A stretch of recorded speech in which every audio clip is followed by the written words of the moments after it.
runs to be 2 for 268 at stumps, a maiden Test century for Andrew Jones. As Kiwi captain, Jeff Crowe did the right thing and won the toss. As opener, he survived just 2 balls. Back pad, there are the quest, he's gone! New Zealand! It was Reed's last bright moment for the day, because along came the Jones boy to give the New Zealand top order new hope. That's a good shot, right off the middle. Well before lunch, the young Kiwi had his highest ever Test score. Well played. That brings up his half century. At the other end, Wright was hardly a tearaway, but the Australians could do nothing to stop the partnership going to 3 figures.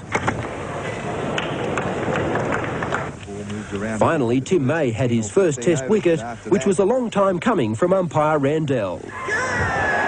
Big shout, he's out. Wright clearly believed his bat had played no part in the affair, but in a way his exit was a godsend for the Kiwis. With no Bruce Reid to stop him, Martin Crowe bullied the Australian spin attack. Hit that one magnificently, into the crowd it goes. Crowe's class pushed the New Zealand total nicely along towards the 200 mark. And this one, is it out? No! Without their #1 bowler and one iota of help from the Adelaide pitch, the Australians could do little. Oh, that's nicely placed, forcing almost off the front foot. Andrew Jones then lashed out to become only the 5th Kiwi to score a Test 100 in this country. Through the gap, there was a half a chance.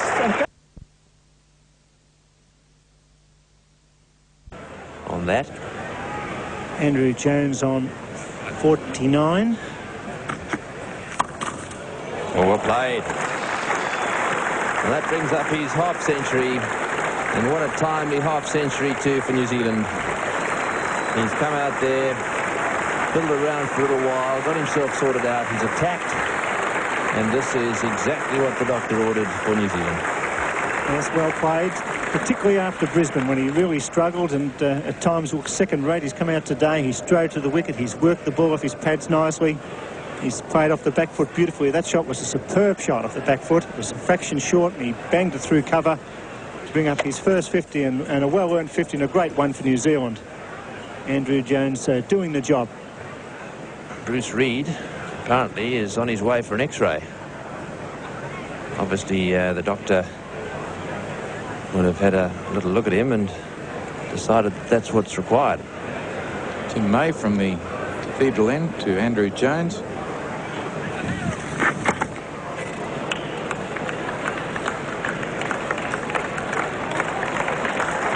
Yes, he's got a nice breeze there, but I've just got the impression, Tony, that he's a little bit short all the time, Tim May.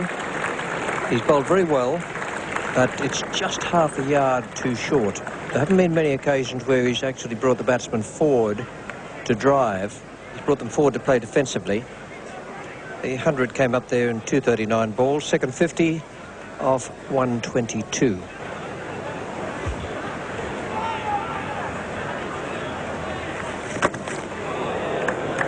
That's a fine stroke. Picked that well. It was round about leg stump. He's only the one man deep at backward square. Yes, this was tossed up a little bit as well, and he did pick it well. He's also picked the position of the fieldsman pretty well. He's fielding down there quite fine.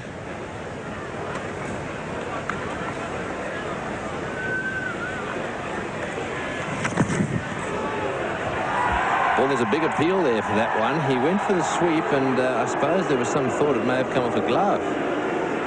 Once again, not much from Dyer, but certainly Marsh went up, and I think Boone went up, and certainly May went up.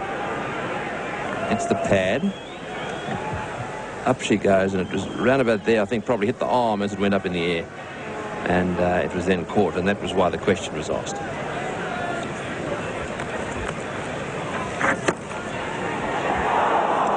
Just in front of the diving fielder there, Peter Sleep.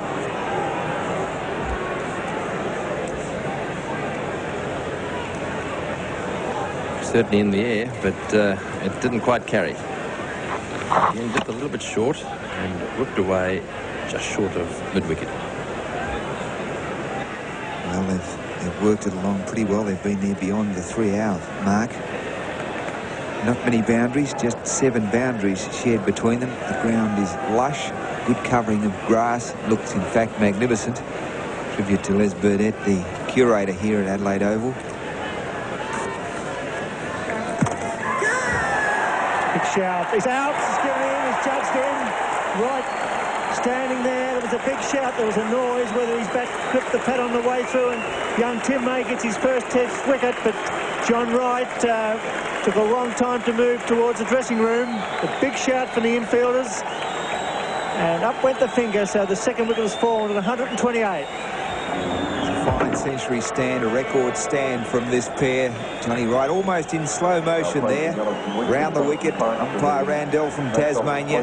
He makes the decision after deliberating for quite a while.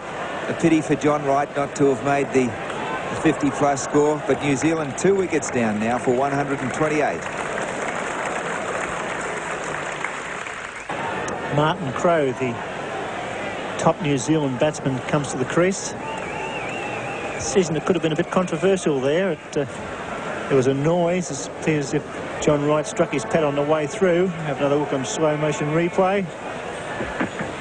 Well, the ball seemed to come between the pad and the bat. Whether it struck the bat on the way out, it's hard to tell on replay.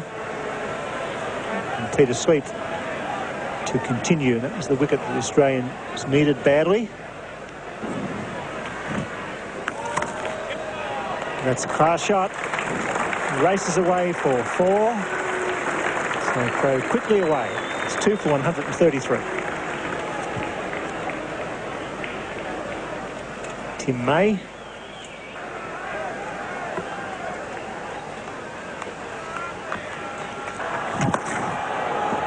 Well, there's the experience. It was just a fraction short, and he was back quickly onto the back foot. The first pull shot attempted, and he pulled it through mid-wicket. Brought up 4 runs. Just a touch of class. We've only seen 9 boundaries scored today in the New Zealand innings, and already Martin Crowe has scored 2 of them. He's moved to 9 runs. Peter Sleep to continue. He bowling to Andrew Jones. He's on 77, looking like the Rock of Gibraltar. There's another boundary. Will it be? Is it a great... Well, a bad one, but into the gutter. 4 runs coming. Always a big appeal there for LBW and for a catch. Well, that was interesting. Batsman walking away. That's Martin Crowe there. What a big wicket that would have been. Question is, did it hit the edge? They looked to me to be peeling for LBW initially. So I think the first one was for LBW, and then look how quick the reflexes of David Byrne, getting a long way across from first slip. Clearly wasn't out LBW, but let's see if we can pick up any deflection there. Well, I tell you what, it would have been a classic catch, that's for sure. That one would have got a mention for sure, Tony. We smashed that one away over the top there. Anything short's going to go. Now, this is going to be an interesting experience for Tim May. Richie Benaud has been saying all afternoon he's bowling a bit too short. He's now up against a class player who is very quick to go back and whip it over the top of the field, and that's happened twice already. So Martin Crowe, his 3rd boundary in just 13 runs. That's it. Outside the off stump, a fraction short, vacant area at mid-wicket. Ruthless. Peter Sleep to continue. Well, that's short too, and he's hit that one magnificently. Into the crowd it goes. Well, there's some doubt about whether it's a 6 or a 4. There's no doubt in my mind. That hardly went 10 foot above the ground, all the way to the fence. He fairly smashed that. It came off the meat of the bat and just went into the crowd. That brings up the 150. Have a look at this for timing. Bad ball, but it didn't go very high. And just over the top of the fence. Tim May going to continue. It's in the air, and there's a big appeal. Is this going to be out or not? Tim May is absolutely adamant he's out. So is Valletta. The batsman is about the only man out there, apart from the umpire, who thinks all that's a bit of a joke. Well, we'll have to see if we can pick up any edge there. Certainly Valletta was absolutely adamant, so was Dyer. Certainly very confident about their appeal there. Mike Valletta, who was closest to the action, was absolutely delighted until he saw Steve Randell shaking his head. Well, it looked to me as if it hit the inside edge, and it certainly seems that Valletta thought it did. Coming in from the city end is Craig McDermott. Well, that was just dropped, I'd say. A very, very difficult chance. But the left hand of Peter Sleep, maybe just getting a finger on it. A difficult chance. They're the ones that on a wicket like this have to be caught. McDermott continues in the city end. And Martin Crowe. Bouncer, no ball, and he's got under that. The hook shot, away it goes. And it trickles into that short boundary for 4 runs. McDermott today overstepping when bowling short or the slower delivery. Has really lost control of his run-up when he makes a change in pace. And Crowe, the good player that he is, takes full toll. Well, that's nicely placed, forcing almost off the front foot through the mid-wicket region. And that's going to be 4 runs. Gallant effort. But all of a sudden, shackles broken by Martin Crowe. Andrew Jones on to strike, a man who's been in the nervous 90s for sure. There it goes, and he's out. No, he's not. It's through the gap. It was a half a chance, and goes for 4. So all excitement as Andrew Jones makes his first 100. He went the pull shot. It was certainly in the air, mid-wicket through himself. It beat the fieldsman, and that's a great 100 for New Zealand. Great knock. No question about that. He made runs up in the match in Brisbane, but didn't look all that convincing there. But he certainly looked convincing today. Tremendous performance. Nice deflection. I'll scamper through for possibly 3 or maybe even 4. But quite content with 3. He brings up the 50 for Martin Crowe. He loves this ground. His second 50 of the series. That's 2 for 206. Peter Sleep. Crowe hits it in the air, but he finds a gap beautifully placed. He picked out big Merv Hughes, and they're scampering through for 3, and that will run all the way. A long boundary, beautifully timed, and well struck. 2 for 218.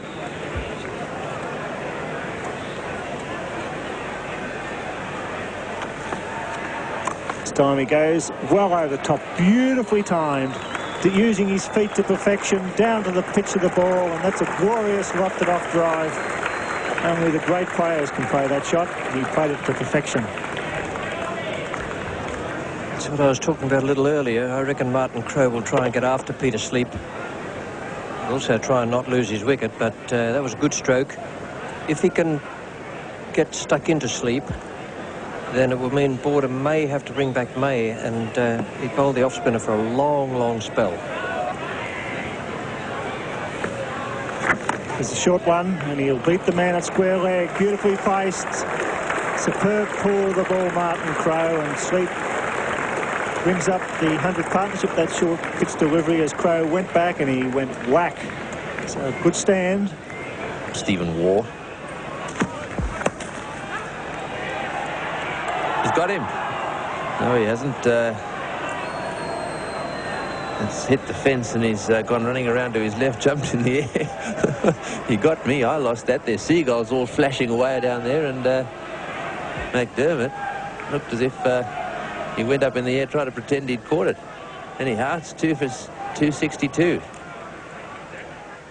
Well, what a marvellous day that was for New Zealand. They added another 6 runs to take them up to 2 for 268 at the close of play. But a terrific performance after that setback from the 3rd ball of the day, when Bruce Reid had Jeff Crowe caught by Valletta at short leg. Just a reminder of their card: 2 for 268 from 94 overs, 7 extras at the Gabba, where the bounce of the pitch found him out. There wasn't nearly as much bounce here today.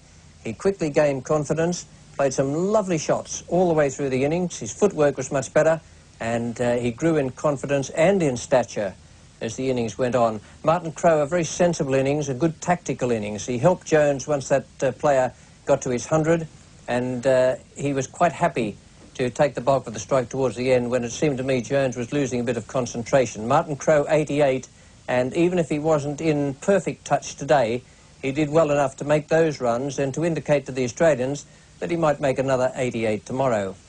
2 for 268, and the bowling figures for Australia, they were sorely hampered by the loss of Bruce Reid. Merv Hughes, incidentally, had been made 12th man, but he fielded most of the day.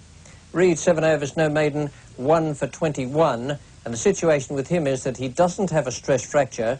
He has ligament and tissue damage in the lower part of the back, but you can take it from me, he won't be bowling tomorrow, otherwise Border wouldn't have taken the new ball tonight and given it to McDermott and Waugh. Those two bowlers, 22 overs, 3 maidens, none for 73 and none for 39 respectively. McDermott wasn't at his best today, couldn't get his line and length right in the early spell, and never quite recovered from that as the day went on. The best of the Australian bowlers was Tim May, making his debut. 32 overs, 8 maidens, 1 for 76. He will know just as well as anyone who's done the job over the years that slow bowling is a very, very tough job. You wheel away for a long time and you don't get very much reward, but he's got the requirements there. He's got a nice flight, he spins the ball, and good deception. A bit of experience is what he needs, and he'll get that in this series and in plenty of others as well. Peter Sleep, 15 overs for 57, and part of Martin Crowe's tactical thing was to have a dash at Sleep when he came on before 5 o'clock, so that Alan Border would be forced to take the new ball and perhaps bring Tim May back on again. And that's exactly the way it happened. I thought it was good thinking on Martin Crowe's part. So a fine day for New Zealand. They thoroughly deserved it. They played well. The Australians, you can say, were hampered by the loss of Reid, but they still weren't able to keep up with the Kiwis today. Tremendous performance from Jeff Crowe and his men. Good night. This play of the second test in Adelaide went New Zealand's way. Welcome to the highlights of the second day. 2 for 268 they started at, with Andrew Jones on 128 and Martin Crowe on 88. And weather conditions could hardly have been more in favour of the batting side here today. A temperature promised of around about 32 degrees, not a cloud in the sky when the Australians walked onto the field, and New Zealand looking for a score around about the 500 mark. The pitch still in first-class order, although there's a little turn there for the spinners, Peter Sleep and Tim May. Here's the third ball of the day now. It is Tim May bowling, and Martin Crowe is taking strike. And your commentators are Tony Greig and Bill Laurie. And straight away, that one hit away in the air over the infield. And that short boundary, that's a good effort. At the ball into the fence. And so 4 signalled by umpire Randall from the Cathedral end.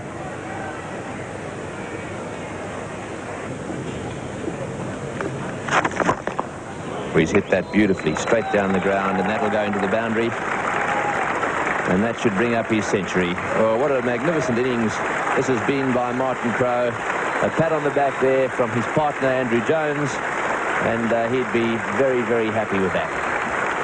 He's come in on a good pitch, and he really has not been scared to loft the ball and attack. What a fine innings. McDermott. That's got through first slip. Well, that looked to me as if it was a relatively straightforward catch. It was in the air for a long time, and that certainly has to go down as a bad miss. So bad luck for McDermott. That was well bowled. It was a good line. Certainly was a sitter in Test match cricket, and it went begging. Oh, and he's pulled him away. He just can't afford to drop short to great players here in Adelaide. Beautifully pulled away, square leg for 4 more. A great batting display by the top New Zealand batsman.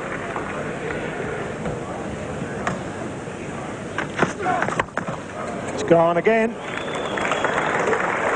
Rushes over, square leg.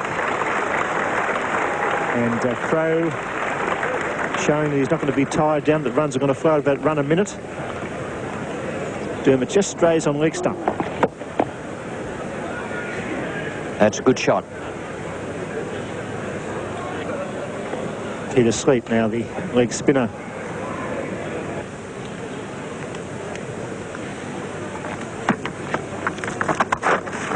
That's another 4. Bad ball, 4 runs.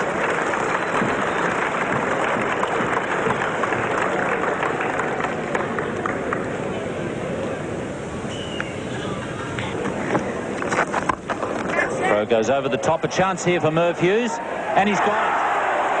He's got a pretty good pair of hands, Merv Hughes. He put one down up in Brisbane, but on that occasion he made good ground. Had to go back about 20 metres and to his left. And once he got the Dukes on it, it was Martin Crowe on your way. Martin Crowe finally out his 8th century for New Zealand. It stands him apart at the top of the table. 2 others have scored 7. Bevan Congdon and Glenn Turner, but Merv Hughes straight into the buckets, high in the air, held up a long time. Peter Sleep finally breaks this double-century partnership. Well played, Martin Crowe. Todd Hughes bowled Sleep for 137, the 3rd wicket down for 341. Deepak Patel is at the non-striker's end. So Andrew Jones is on strike on 149. Jones picks up his 150. It's been an innings of great concentration.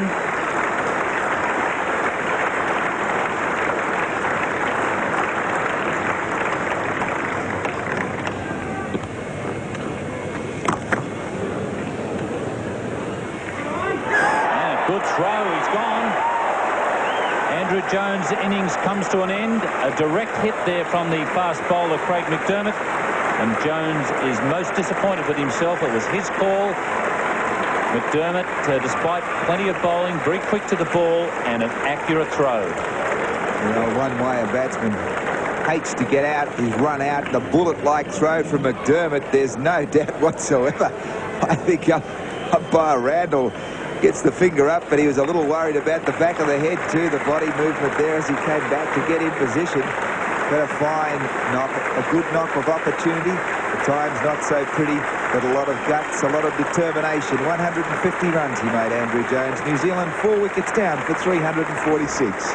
At Oval, some very intelligent spin and pace bowling by McDermott, May and Peter Sleep, who continues.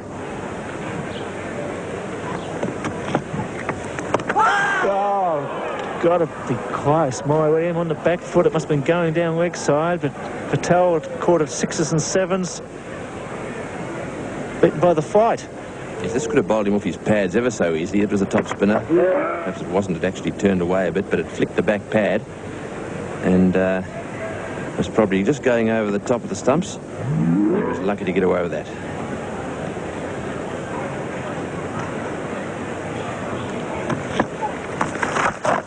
That's nicely put away over mid-wicket and into the fence.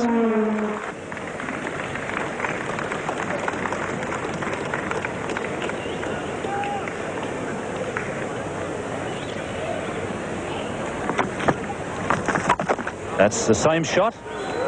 It's not a replay you're seeing. It's Deepak Patel putting Sleep away. Alan Border running his hand through his hair there. Perhaps saying to himself that, Sleepy, you've got to toss it up. You can't afford to bowl short on a wicket like this. That one wasn't that short, but the wicket is slow enough for Patel to get onto the back foot and crash that one away over mid-wicket. Craig McDermott is going to continue.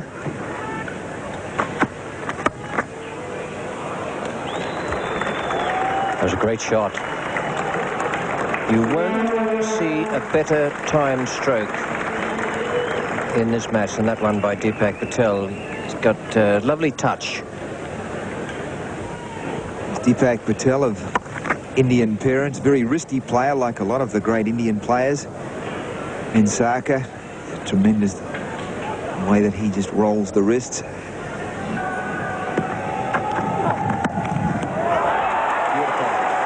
Marvellous catch. And McDermott deserves the success.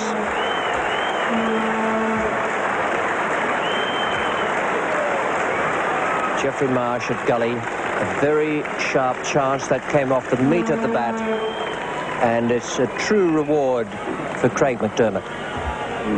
Just talking about persistence, and sure enough, slipped a couple past the bat, enticed Patel into trying to dab down to that area, brought in the extra man, 2 slips, a Gully. Marsh takes the catch. McDermott has struck his first wicket, and New Zealand 5 for 398.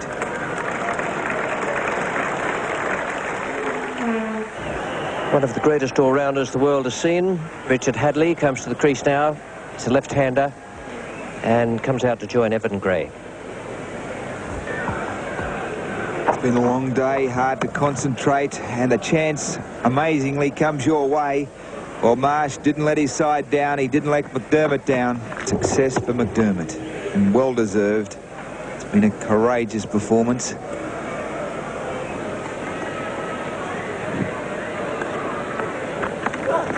Always a big appeal there. That's got to be close. Perhaps it nipped back a little bit and was going down the leg side. It didn't seem to do anything other than stay down. It was quite low, so it couldn't have been hitting, or he's got just outside the line. So it was well worth a shout. Evan Gray not getting too far forward at all. I think the one thing that might have just saved Gray on that occasion was the fact that the ball hit above the flap, or hit on the flap of the pad, and might have been judged by the umpire to be going over the top of the stumps, and I think that that was a pretty fair assumption by umpire Steve Randell.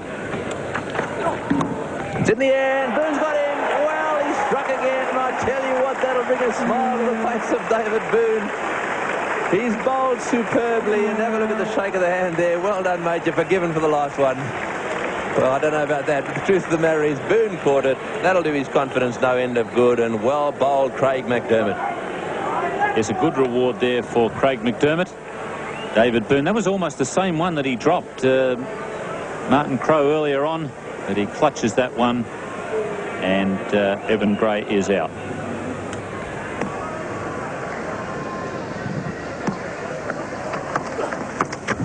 Oh, and that was very lucky. That was that off-cutter again. Came whipping back at the right-hander Bracewell. He was very lucky to get away with that. Slightly lighter nick on it. May have gone through the keeper. As it turned out, it went down and totally beat him.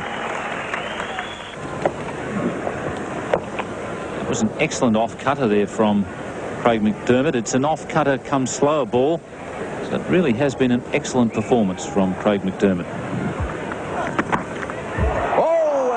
A tremendous effort, flying away to his left. It went very quickly. One would have thought that perhaps because he had to go that far, he was either standing very wide or perhaps the keeper should have gone. That'll make an interesting replay. It looked to me as if Greg Dyer's that happy about that, because he did go a long way to his left, Boone. Yes, the first slip's got to go that far to his left. It's the keeper's catch. Stephen Moore continues. No sign of spin before the tea break. And that's better. Decent Rodney Marsh type club, straight down the ground. Beautifully struck. It's the long boundary and it's going to make it. Only a matter of time before Hadlee decided to cut loose. And if you're going to hit the ball in the air, that's not a bad place to hit it. Struck this one pretty well, remembering, of course, that it's a very, very long boundary down here. And that has had enough power to reach the fence. Good shot by Richard Hadlee.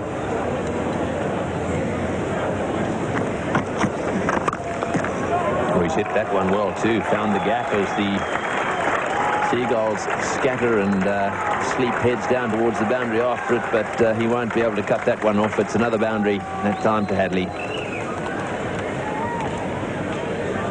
It's like a decent hunk of timber that Hadley's wielding at the moment. Beautifully struck, straight back lift. That upsets the colony of Seagulls. Tim May bowling around the wicket. He's hit that one very well. He loves them in that area. That's his favourite corner. It's a long boundary down there, but he certainly middled that one right over the top of Mid-on's head. Very good shot. Look at this shot. High, hard and handsome. It's one bounce. It's going to be Peter Sleep to continue now, bowling his leg spinners. He's bowling to Bracewell. It's a bad ball, and he does what he should do. He hits it right over the fence for 6, and that's a well-struck pull shot. Brings the crowd to their feet as it crashes through the Victor Richardson gate area. Bad ball, but a good shot. That was the definitive long hop.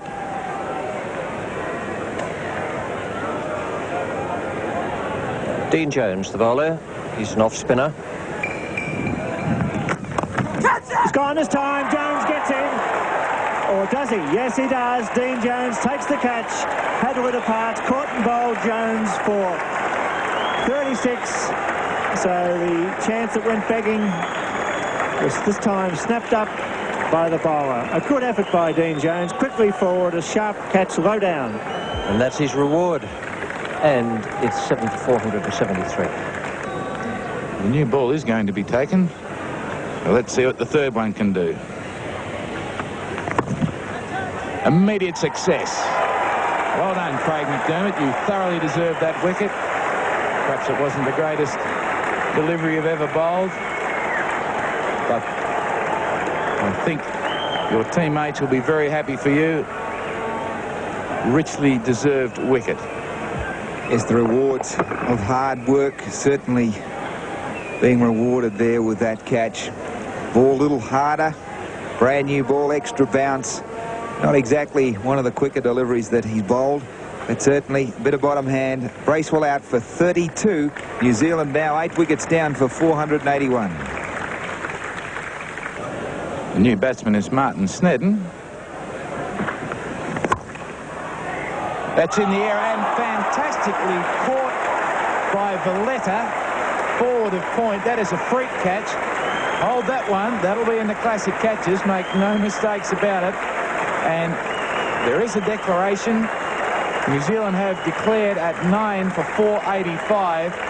Craig McDermott has the bowling figures. He's got 4.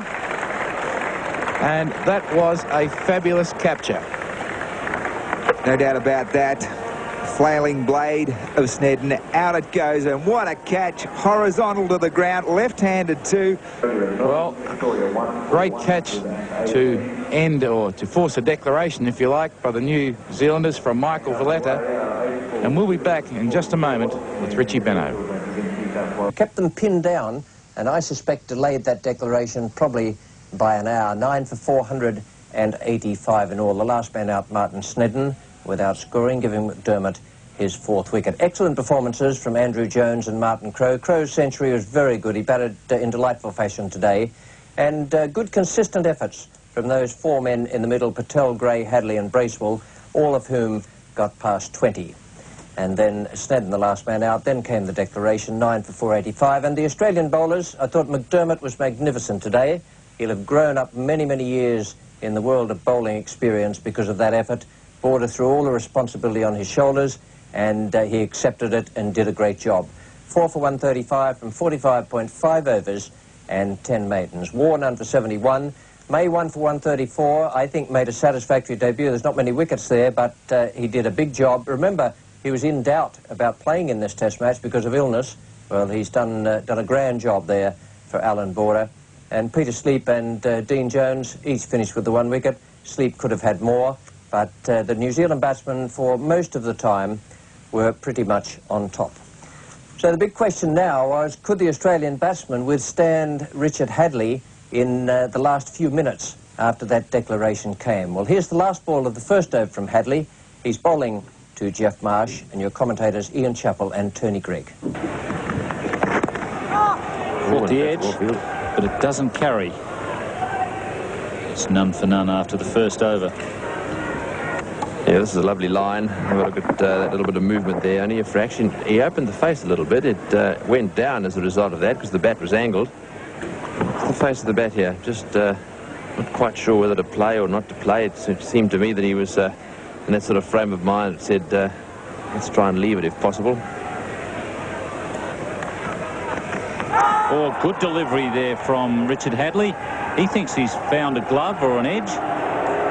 The slips caught and weren't going up, and I think in fact he was just asking, wasn't there a noise? But that delivery really took off. Let's have a look, see if we can pick up an edge here. It didn't look to me as if there was anything else anywhere near that ball.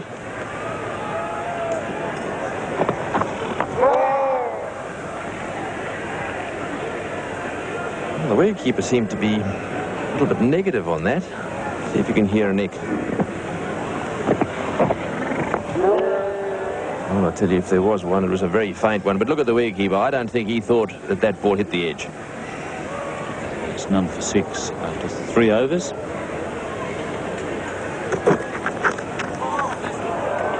It's gone very fine.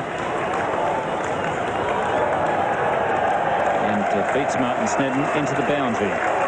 4-leg buys. That went very quickly. Down the leg side, almost gave one the impression it came off the heel or the bat. The way it went rushing away down to fine leg.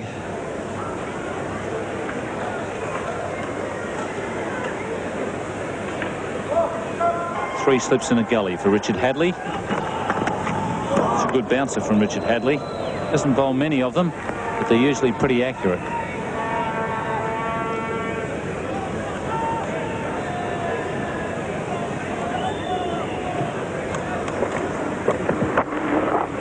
That one came back at him a little bit. He eventually turned his head out of the way and left the bat up there. And it is going to be Bracewell.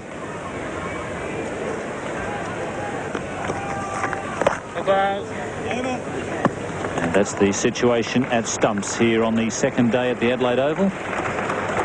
Australia none for 17. New Zealand having made 485 in its first innings.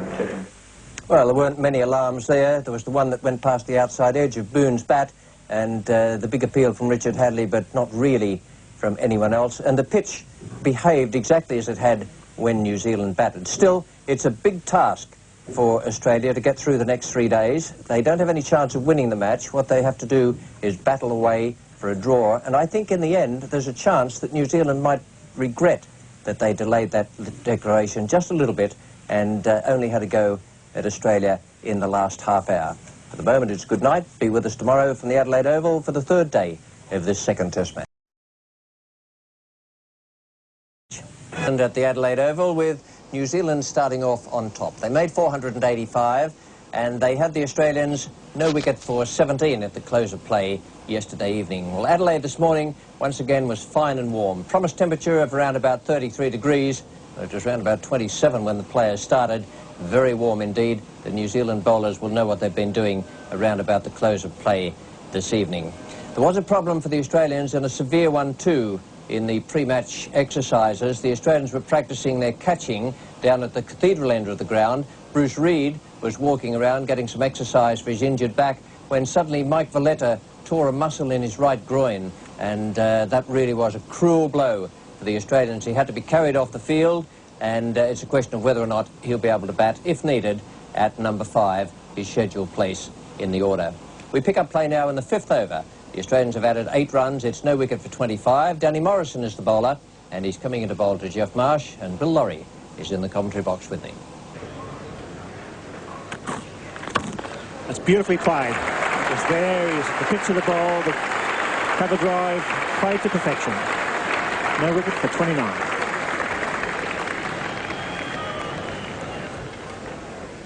Hadlee.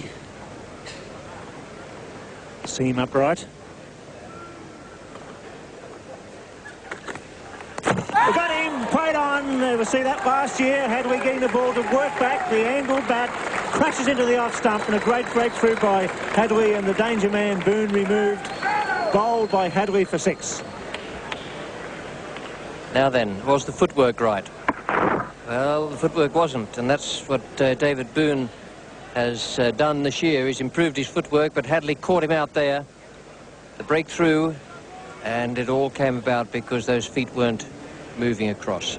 Boone bowled Hadlee for 6, and it's 1 for 29. Dean Jones comes to the crease with Boone clean bowled by Richard Hadlee.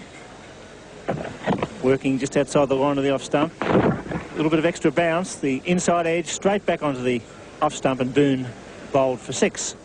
So first blood to the great fast bowler. Certainly a little bit of extra bounce, but the bat was angled, the footwork was slack on that occasion, and Brisbane Boone didn't offer that shot.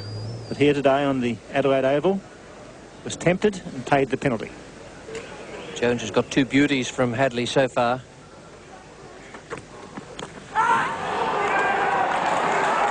And there's the third beauty. Second wicket to Hadley. Jones was saying well bowled. Not quite certain he realised how well at the time. You'll never see a better piece of fast bowling. That was superb. 2 deliveries that were fraction short, and the third one he had him moving back before the ball was bowled. It found the outside edge. Smith did the rest and Jones out for a duck, but my word, a fine piece of bowling. Hadley, the great fast bowler, tested out the number 3, and all of a sudden Australia 2 for 29. Jones out, third ball for a duck. Alan Border is in very early this morning. It's 2 for 29. And that's the attempt to get him in the slips. Hadley just throwing that one up a little bit further. Probably slightly slower delivery, and it swung a bit. Alan Border shaking his head after he missed this one. And he really couldn't work out why he didn't hit that. He was quite disgusted with himself. He finished up playing outside it. And it could have quite easily been a little inside edge. It wouldn't have mattered because Smith didn't gather it. In the meantime, it's going to be Danny Morrison to continue. And what a shot, just wide of the fieldsman there. It was a little bit uppish, but that was really hit very hard by Rod Marsh. No, it wasn't. Rod Marsh has just walked into the dressing room. And what's more, he's retired. Australia's captain playing a magnificent shot there. He's very much in the same form as his little wicket keeper with the billiard table legs. Bashed that one away behind square leg. They're both left-handed. And Border didn't even look like leaving the crease. He hit that right dead centre. And what a sweetly timed shot it was. Jones barely survived the third. Well, the fast bowl with his tail up 2. But not number 4. And there's a third beauty. 2 for 29. Hadley.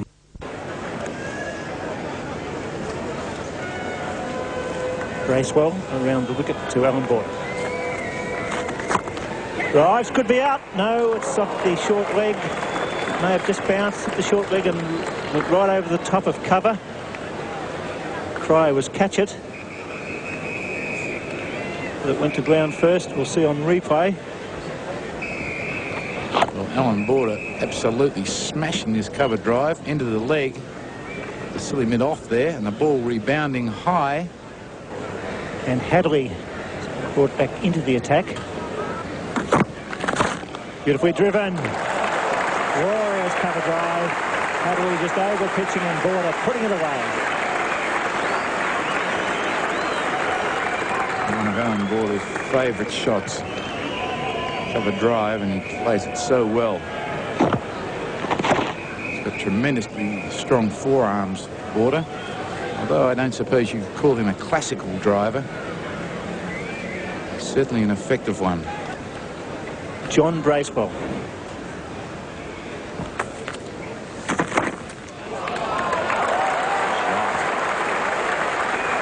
Can't bowl there to Border.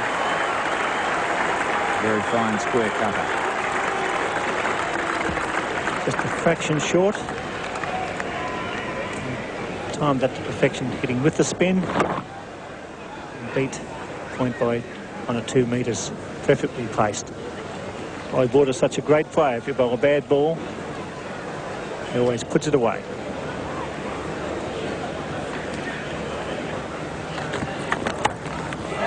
And well taken in the gully. Magnificent catch there. Well, Jeffrey Marsh has taken some brilliant catches in the gully, but he's had the compliment returned to him this time. Evan Gray, the left-hander, grabbing a great chance. Evan Gray has waited to have a bowl, yet to have a bowl, but what a catch. We've seen a couple of beauties in the match so far. Valletta took one late last night, and that one was a beauty. A match winner could possibly be the case. Marsh is on his way for 30, and Australia now have lost 3 wickets for 85. Stephen Waugh comes in at number 5. Richard Hadley now has all 3 wickets. And it really has been a good performance from both the great fast bowler and his fieldsman. He always seems to be able to extract that little bit more. That one leaving the right-handed batsman. The extra bounce was hit fairly firmly. Evan Gray, the left-arm orthodox spinner, takes a fine catch, very sharp to his right. And that's certainly going to be in the classic catches, that one. And a great delivery first up for Stephen Waugh. Hadley getting the ball right in the right spot to trouble Waugh. That's why he's such a great fast bowler. Stephen Waugh has survived a very fiery opening from Richard Hadley. He now has to face Martin Snedden. That's beautifully hit. He's a great timer of the ball, Stephen Waugh. And that'll do a lot for his confidence.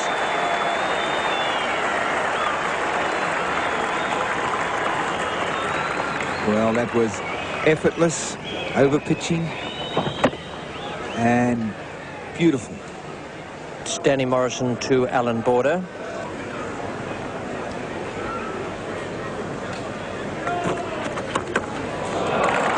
Great shot. Loose delivery, but still has to be hit before, and it was beautifully played by Border.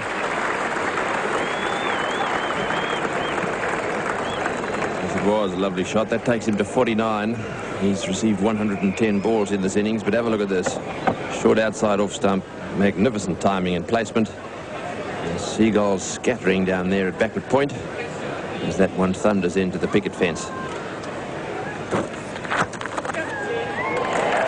And that's a magnificent shot to bring up his 50.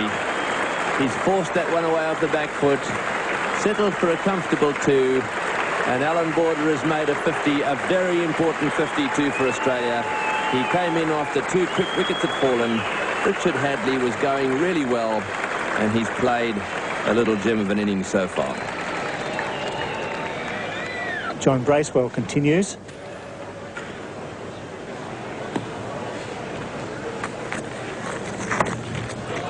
Beautifully played. It's a fraction shot, and away it goes for 4. See, over 3 for 124. Evan Gray playing his 9th Test match. Only has 14 wickets. And this is one he'd dearly love to have. And missed. Stumping chance. Smith not gathering. Beautifully bowled. The fight and delivery. Border down to drive. And Smith not taking the ball.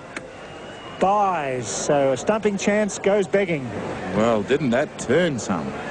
I thought AB had that one covered completely, but danced down the wicket. Maybe just hitting in the rough. And he was stranded completely. Beaten by flight and turn. I thought for a moment that may have just touched the pad of Alan Border, but it was pure spin that beat him and the wicketkeeper. Most definitely a chance. Border 65, Waugh 24. Deepak Patel, he's now bowling to Stephen Waugh. He's decided to open his shoulders and give Deepak Patel a bit of hammer. And he's done just that. He's lofted that one over the top of mid-wicket. And that's gone down to the boundary for 4. So just a little bit of desperation showing in Waugh's approach here just before tea. He's been bogged down to a degree. And on that occasion, right out of his crease, smashes it away.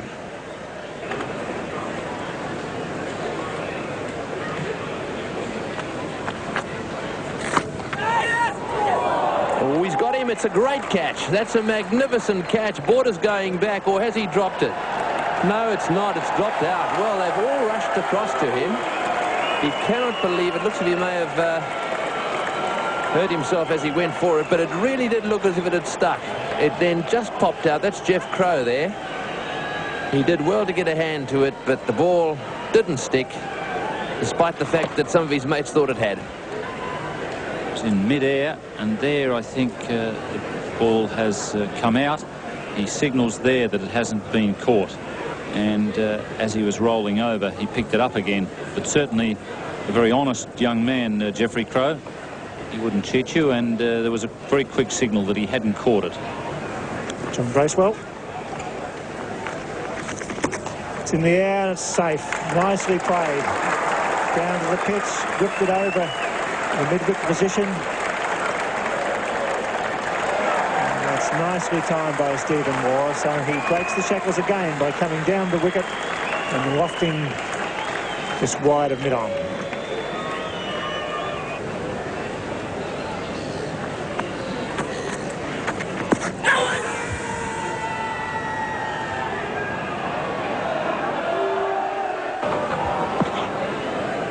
Oh, my goodness.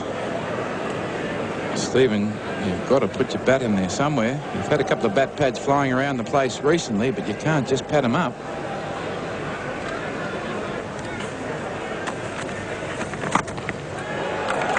And there's a little bit of injury to be added to the insult offered earlier in the over. 3 for 175, and Steve Waugh has his 50. Not actually marked by an overwhelming amount of applause by those on the field.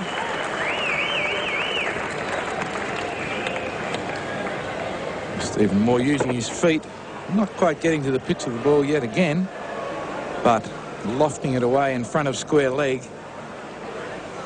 And I guess he'll be very relieved to bring up his 50. But it's Border now on 70.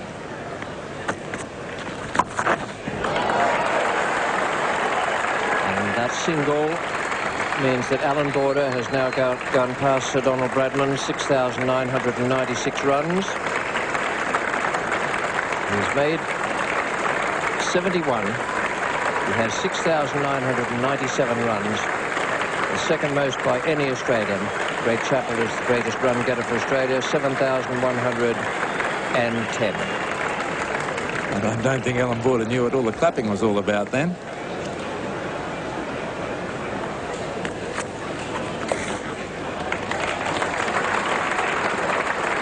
And that is Border's 7,000th run in Test cricket.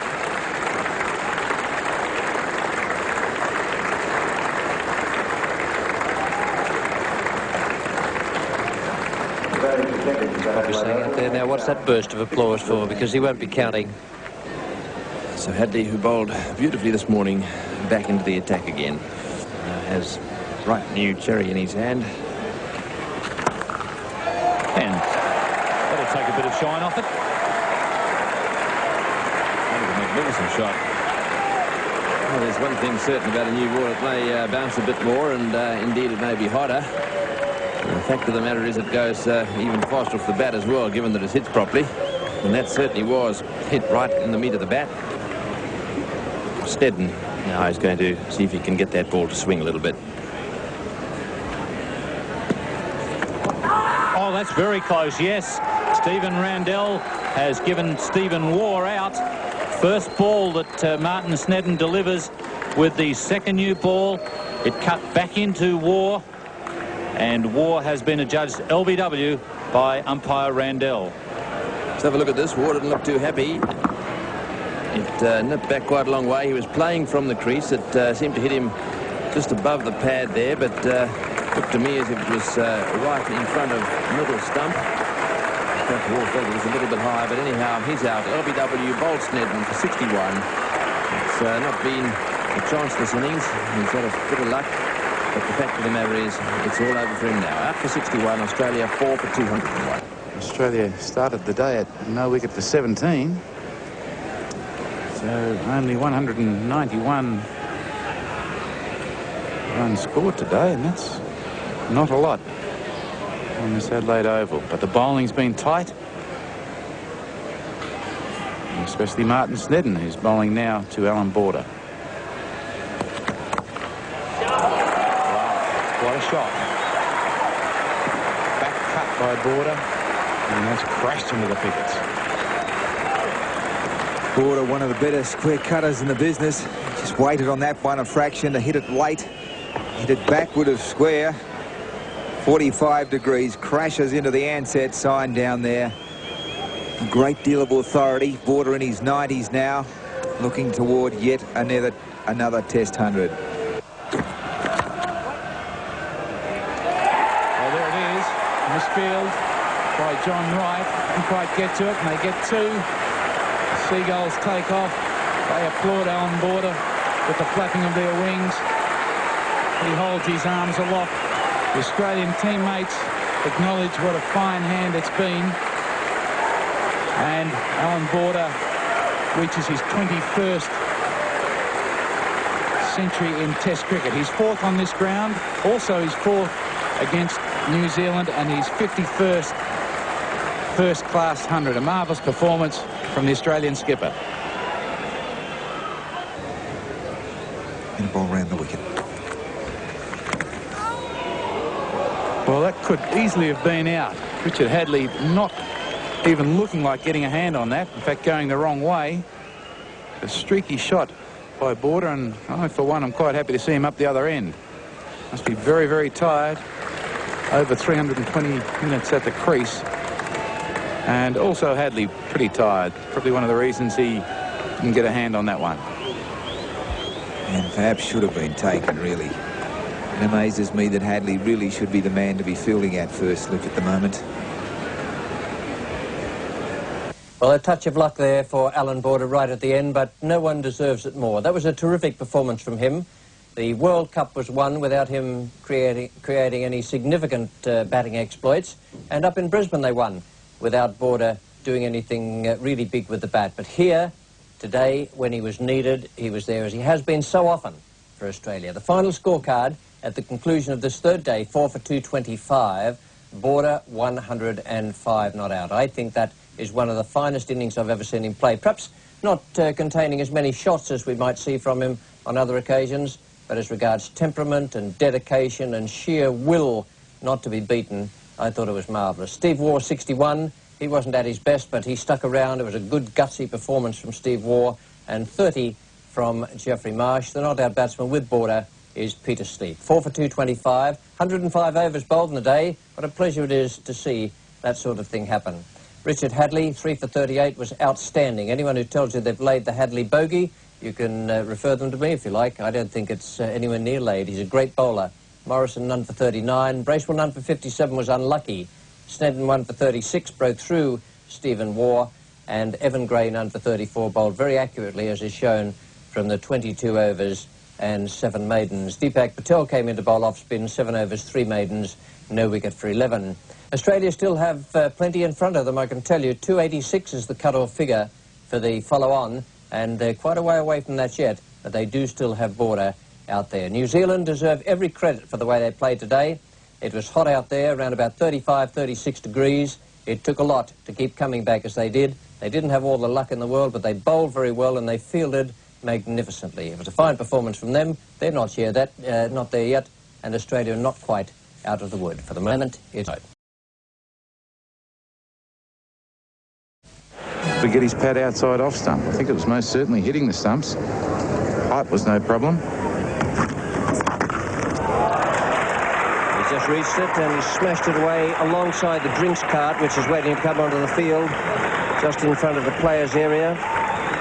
In conditions of extreme heat, it's laid down in the playing conditions. The umpires may permit extra intervals for drinks, and that's what they're doing today.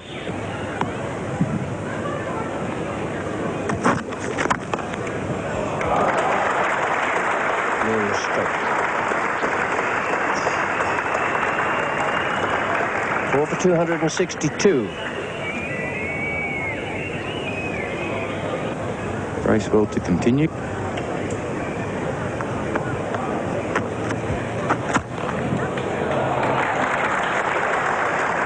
That's outstanding footwork from Alan Border. Couldn't stick that one in the coaching manual. A little bit like Hadley's 3 balls to Dean Jones yesterday. Just about perfect. Magnificent shot from Alan Border. 1, 2, 3 on the half volley and pierces that gap. That is magnificent. 129 to Alan Border, 24 to Sleep, 4 for 267. And here's Danny Morrison again. Nicely timed. Good player, Peter Sleep. He's had a good couple of matches as well. Bowled very satisfactorily, and it's handy, to say the least, to have a man coming in at number 7 who's able to bat as well as he is. He's also a brilliant fielder. And Gray from the river end. And with that shot, Sleepy avoids the follow on. For Australia, beautiful boundary. Takes them past that mark of 286. It's 4 for 289. Yeah. Border has been magnificent. 116 with War. That one's in the air a little, but away, and that looks like being another boundary. And a good performance. 100 partnership coming up off 204 balls. The last 50, in fact, have raced away off 98 balls. And of course, the 300 up as well. Statistician's nightmare here. Facts and figures going in every which way.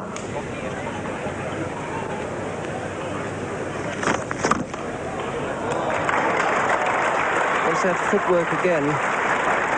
My word, he's in good touch today. You haven't got good footwork against the spinners, then the spin bowler's eyes light up.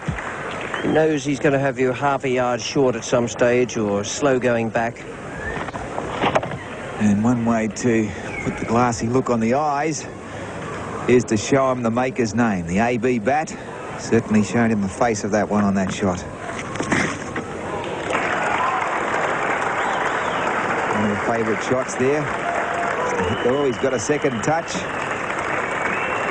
Just to hit it into the vacant area behind the keeper. That's the 150. What a fine knock. Started at 105 overnight. He's taken that score along to 150. Marvellous performance. Standing ovation here. Unfortunately, the weather has kept a few of the fans away. Spin to continue. Evan Gray.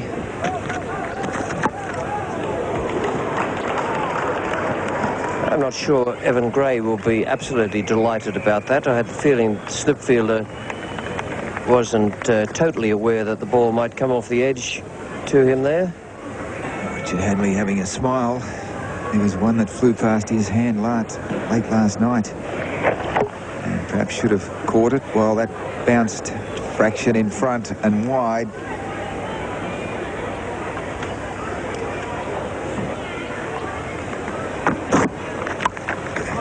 Fine shot from Alan Border. Doesn't miss too many short ones, Alan Border. He was quickly in position and put that away before. Magnificent shot. Short of a length, quickly in position and hoiking it away over square leg. And there was no doubt about where that was going. Good effort from Peter Sleep. Concentration.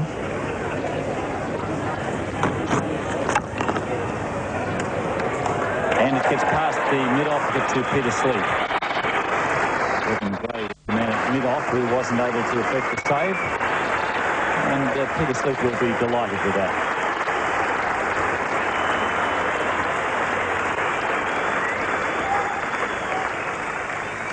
Hadley coming around the wicket.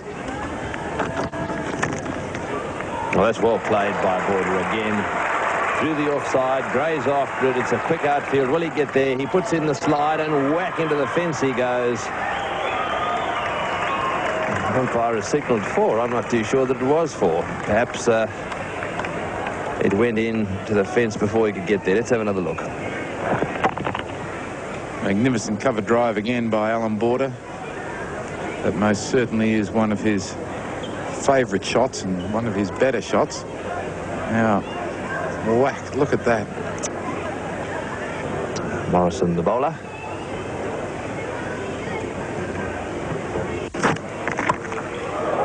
He's hit that one very well over the top of the infield. It'll reach the boundary. That's the short boundary down there, but Border very quick to get onto the back foot and pull that one away to square leg.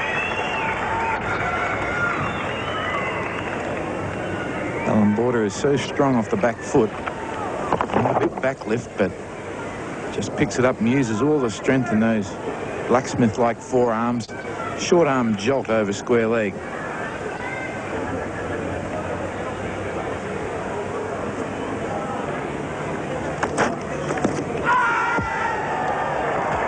Sleep has gone. Morrison has struck the first blood for New Zealand today. Taken a long time. It was a good delivery. It just left the right-hander a little. Good effort from Morrison to get the ball to move away at that stage of the day. breaks the partnership. It's the one that New Zealand wanted. Annie Morrison, in his 19th over, breaks up that partnership between Alan Border and Peter Sleep. They took the score from 201 up to 355. Australia now 5 for 355. Mike Valletta is coming out. No runner. Not quite sure what to make about that. Yesterday, we were told he had torn a muscle in his right groin. Seems to be moving freely enough there.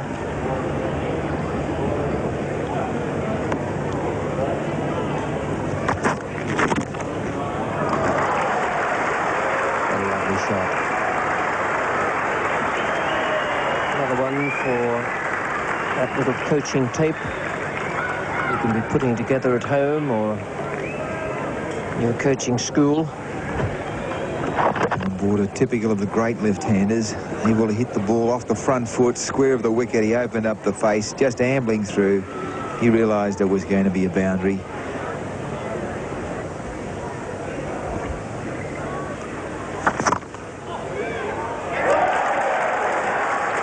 Alan Border, Australia's greatest run getter in the history of Test match cricket.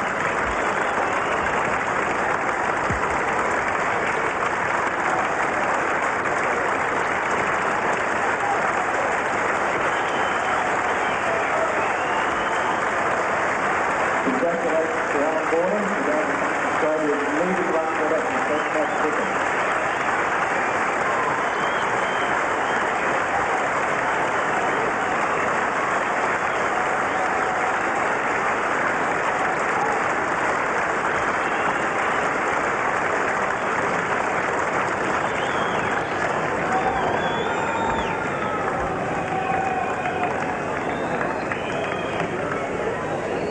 One of the greatest cricketers ever to pull on the green cap.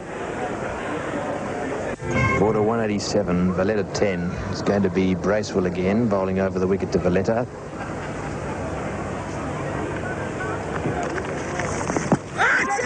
Catch it. Well, he's held it up, and there's a big appeal. He's got him out. Caught it short leg. Well, it'll be interesting to have a look at the replay there. Valletta's on his way. He hasn't paused for a second, but that one did turn. It bounced a little bit as well, and it went away in the air. It was fumbled at forward short leg, but eventually caught. It's called turning quite a lot from Bracewell. Well, you can make up your own mind about that one. And Michael Valletta is on his way for 10. Australia now 6 for 380. Greg Dyer, the new batsman. Have a look at this one.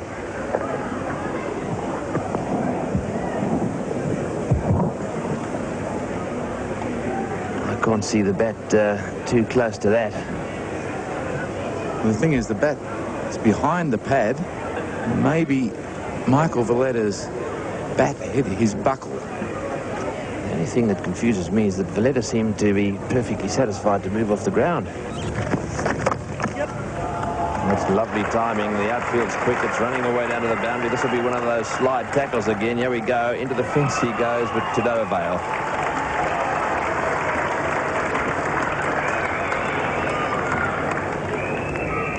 Well, that's John Bracewell. He continues to try his heart out. And there was really no need for him to do it once again. Alan Border needing just one for his first 200 in Test cricket. And the crowd also under a bit of pressure. They want their man to do it. Some of them might have been asleep earlier on today, but they're wide awake now.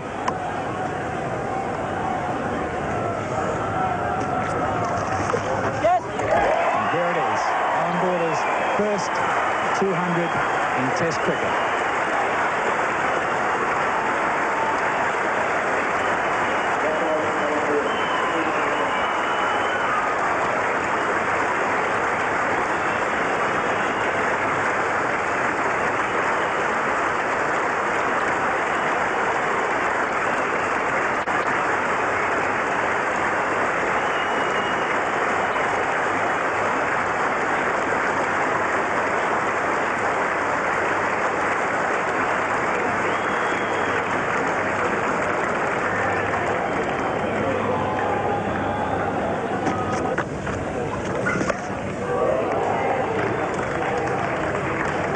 ball more to Border. This time sweeping in front of square leg. And I did happen to read something in the paper this morning. Border said, knowing that it was going to be a hot day, I might hit one up in the air after a while. But it'll be after tea. Well, it is after tea. He did hit one up in the air, but quite safely.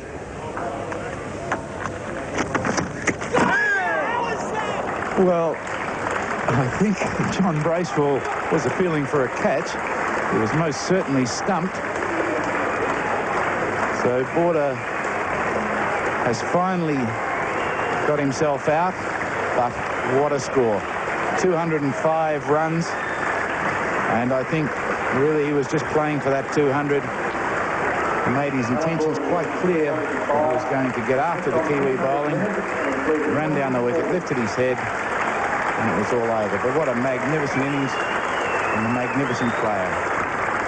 Well, congratulations, Alan, from everyone in Australia. You've done it again, son. And Australia really needed you. You came up with yet another big one. What an innings. Super innings from Alan Border. And a good shot from Greg Dyer.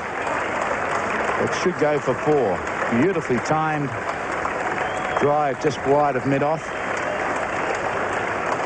I'm very impressed with the way Greg Dyer is using his feet against these T-spinners. They're getting Australia up close to the New Zealand first innings total. It's 7 for 451.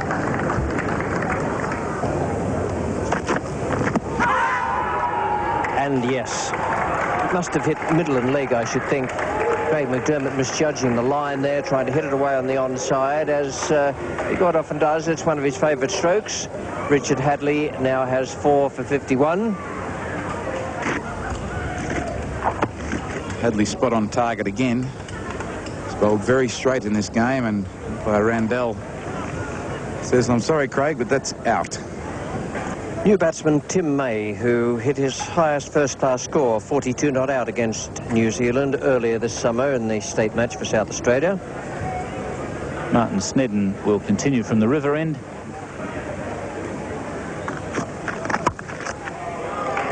That's well played. That didn't bounce too much, and that was nicely guided away for 4 to go into the boundary at backward point. Well, one or two good shots here from Greg Dyer. Mind you, he hasn't played many. He's had the bowling of Hadlee. No, he missed quite a lot in Hadley's first over with the 3rd new ball, but that was a shot of class. A real touch shot, opened the blade, middled that beautifully. So he's approaching Test 50.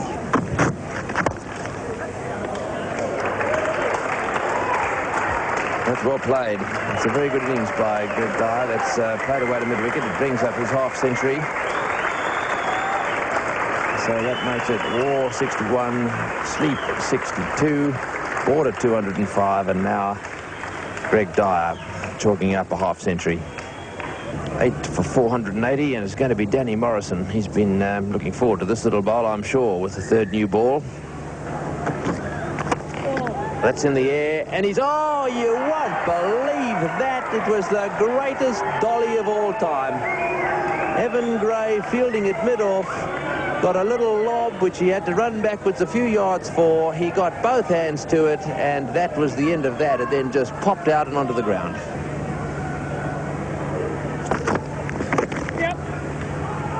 Oh, there's a mix-up here. Will he get back? No, he won't. Well taken, Richard Hadlee. Wasn't that tremendous cricket? Yes, and Andrew Jones picks that one up in position, side on. Doesn't take long to get rid of it. And Dyer really scrambling. Halfway down the wicket he was, then sent back. Hadlee beautifully accepted the throw, whipped off the bails. Steve Randell, the umpire, fires him at 9 wickets down now. 489 the total. Australia added a further 7 runs after Greg Dyer's dismissal. Richard Hadlee wasn't able to pick up his 5 wickets in an innings for the 30th time, but the highlight of the day was undoubtedly Alan Border, who became Australia's greatest ever run getter when he went past Greg Chappell's figure. There it is, 91 test matches, 7,131 runs at an average of 53.61. He's gone past Gregory Stephen Chappell, who made 7,110. Yesterday, he went past Sir Donald Bradman and Sir Leonard Hutton. So a tremendous performance from Alan Border. In addition to making that tremendous milestone for himself in this game, he also scored his first double century, and it was one of the best innings I've ever seen from him. He batted beautifully at Lord's when he made 196 in 1985, but today they really needed him out there. Yesterday and today he came up with a double century, 9 for 496. I thought Sleep batted very well for his 62 before he was caught behind by Smith-Morrison. Valletta made 10, and Dyer, brilliantly run out by a Jones-Hadley combination at the end, batted wonderfully well for his 60. Very valuable runs there that enabled Australia to get past New Zealand. No first innings points, of course, but it's a matter of pride. You like to head the opposition on as many occasions as possible. Craig McDermott, LBW to Hadley for 18. He has 4 wickets, and Tim May 14 and Bruce Reid 5 at the end. 9 for 496, and the New Zealanders, Hadley once again outstanding. He bowled beautifully with the third new ball, 41 overs, 15 maidens, 4 for 68. That is a great achievement in conditions such as we had at the Adelaide Oval today, 40 degrees and a hot north wind. Danny Morrison was sparely used, 22 overs, 1 for 77. Bracewell bowled well without a great deal of luck, 2 for 122.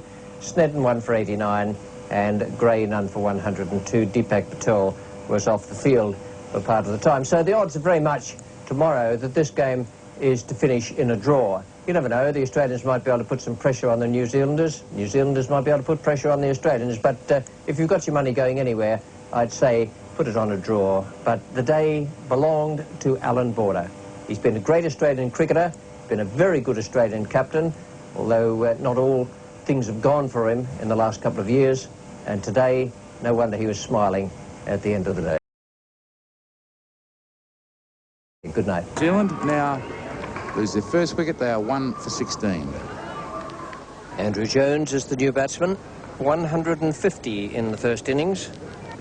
We know he's in form.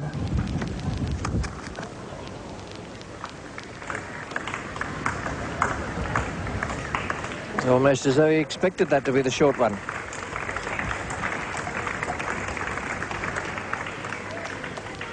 Excellent hook shot. And Jeff Crow on 7. Andrew Jones, very aggressive Andrew Jones this morning on 11. And a change in bowling. Craig McDermott is off and Peter Sleep is on. There's a good-looking stroke. Beautifully timed by Jeff Crow. It was in the match down here against South Australia that when Crow was out of form, he was completely submerged by Sleep and May.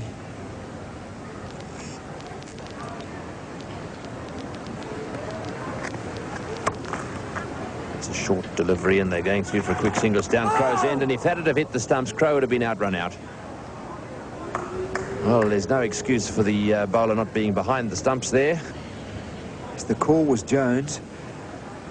He's running to the safe end, but Jeff Crow, the New Zealand captain. There was a little noise there. Just listen for the noise. There it is. There's contact there, most definitely. Tim May.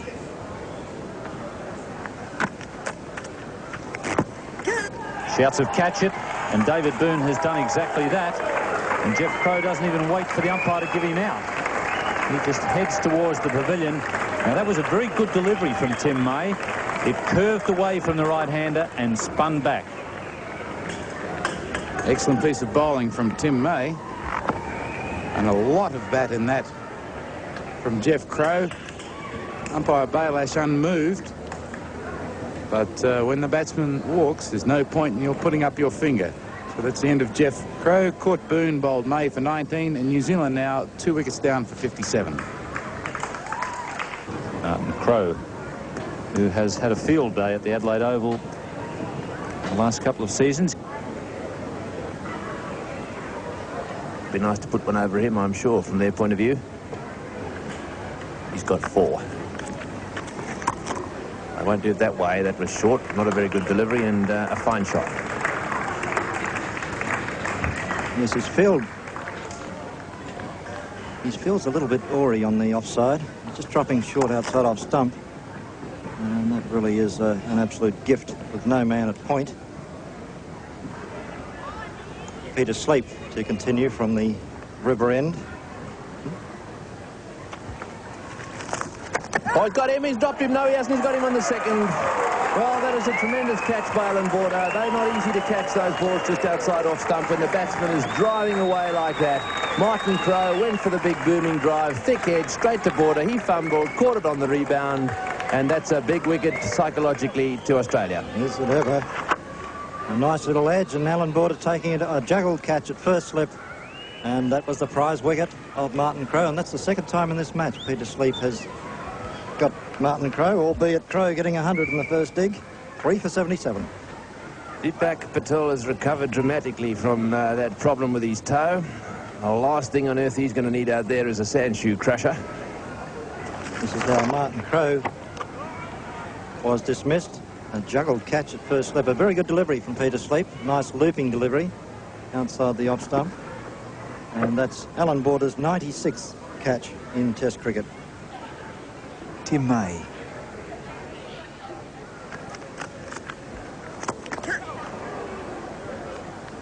Oh, wrong line. Tim May followed through. It was well clear of the ball. A lot of bottom hand in that shot. Deepak Patel all the way, the long way down the ground. Longest boundary here at Adelaide Oval.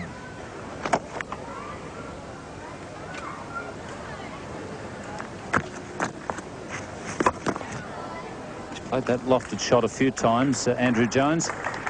Very successful on that occasion. And a very successful match for him. A century in the first innings, 50 in the second. And Jones really looking the goods here. 64 runs he scored. Peter Sleep.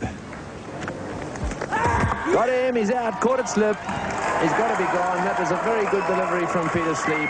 It pitched just short of a length. He went forward to Jones. It hit the thick edge of the bat and went straight to Alan Border. And there was no way he was going to drop that one. So Border moves on to 97 in terms of catches. But have a look at this. Yes, no chance of 100 in both digs. The second catch of the innings for Border. Ecstasy on the face of Sleep. And that's it, bringing him forward. Not coping with the spin, the outside edge. Worried a bit about stumping, and Border. What a great catch close to the ground. So the fourth wicket down now, 139 on the board. Evan Gray is the new batsman for New Zealand. He made 23 in the first innings, and he's striding out there with a score on 4 for 139. Good catch by Border this, good bowling too by Sleep. Yes, we've seen evidence of spin throughout the match, and that the perfect delivery. Pitching about middle and leg, doing a bit bounce, not the half volley. Border doing the job at first slip. That's in the air, and that could be right over the top for 6, and in fact is. It's not a bad shot to end the over. New Zealand 4 for 153. Tim May with this lusty swing to leg. And that cleared the substitute fieldsman, Darren Miller.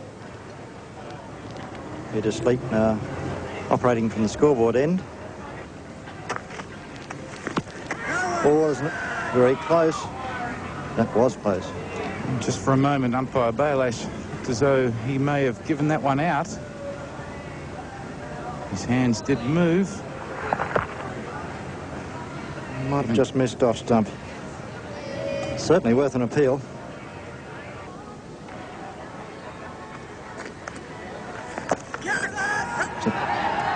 That is out. It's out. Tim May has picked up the wicket of Patel. Caught back pad. David Boone taking the catch. A very simple catch. Patel coming forward, edge onto the pad. The ball ballooned in the air. And it wasn't a really hysterical appeal, but it was given out. Tim May. Well, drifting this ball away marginally. The ball's spinning back. May not showing a lot of emotion. Steve Randall, however, raising the finger. And that's all that counts. New Zealand now 5 for 153. The new batsman is Martin Snedden. This is how Deepak Patel was dismissed. I don't think he hit that, Rodney. Umpire Randall did, but Evans, it appeared to be a long way from the bat. And there, that could be a catch. It's not. Umpire Randall loath to give that one out, I think, after the previous dismissal of Patel. With a huge shout here from the Australian players as Gray tries to sweep. And a very good decision by umpire Randall. That ball striking him on the forearm.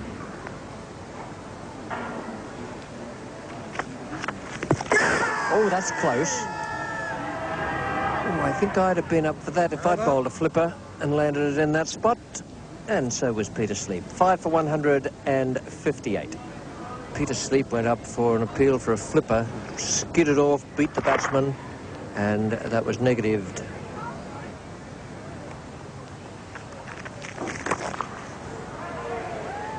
It's a good blow away over square leg. And shot by Evan Gray. And 4.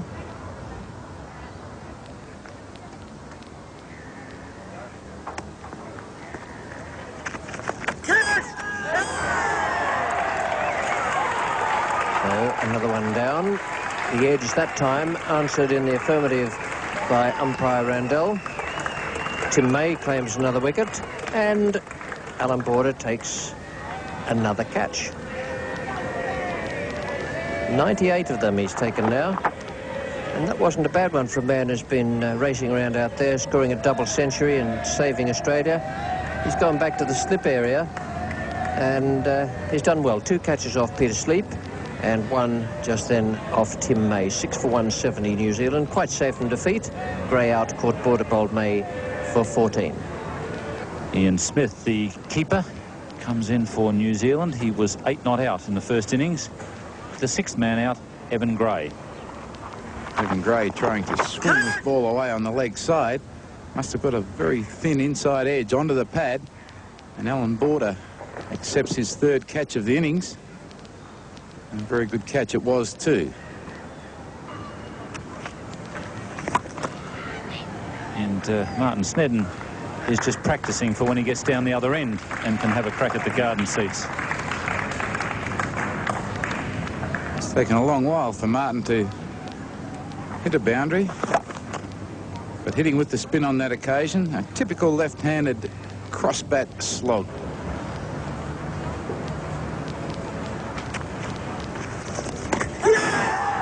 That's gone as well. A nice catch there to Greg Dyer. Peter Sleep getting that one to turn. And Ian Smith just playing a forward defensive, just prodding at the ball. And Peter Sleep picks up his 3rd wicket. Beautifully pitched leg spinner here from Peter Sleep. And that is an excellent catch by Greg Dyer. That ball deviated a long way off the bat. Was always going in that direction, but a beautiful catch by Greg Dyer. And this was the dismissal of Ian Smith. An excellent catch by Greg Dyer. The ball got a lot of bat. There's not much room there. See it move off the edge. Dyer having to throw his hands a bit wider than he first anticipated. And that was an excellent catch by a wicketkeeper. And a brilliant dismissal by the wicketkeeper. So New Zealand lose their 7th wicket, the score 179. And after Ian Smith's dismissal, 3 more runs were added by Richard Hadley to take it up to 182 for the loss of 7 wickets when the umpires called a halt to proceedings around about 5:30. Here's Tony Greig now in the presentation room with the 2 skippers.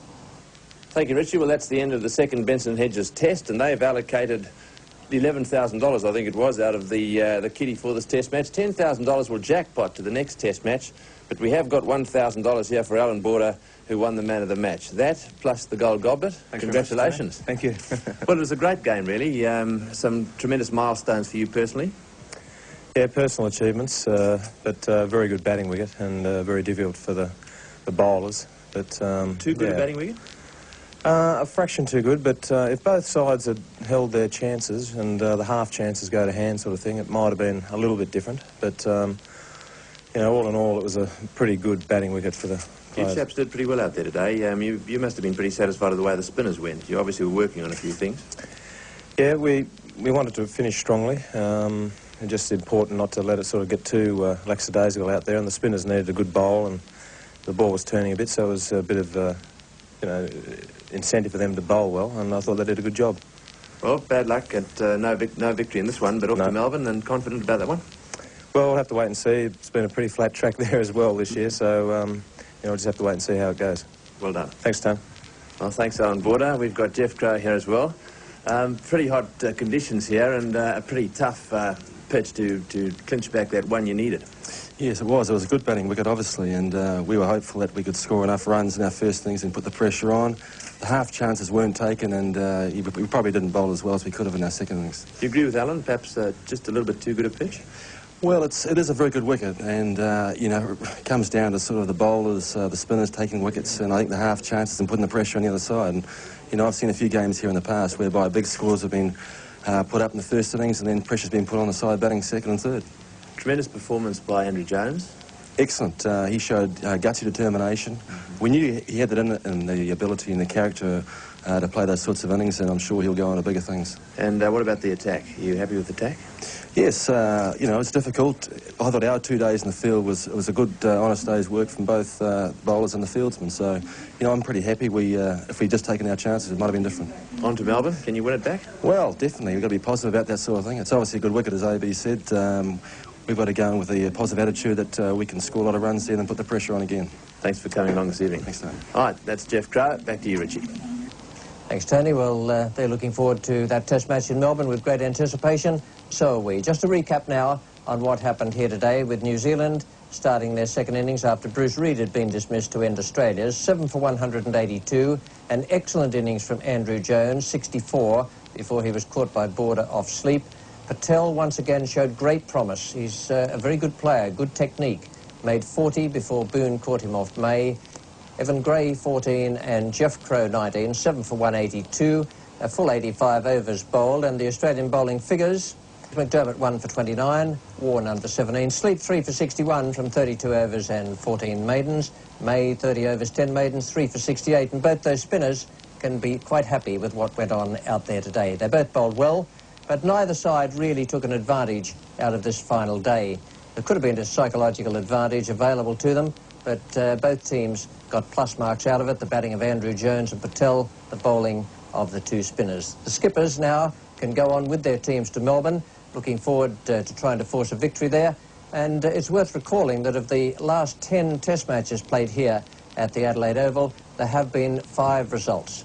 And that is really for those people who say that the pitch here is too good.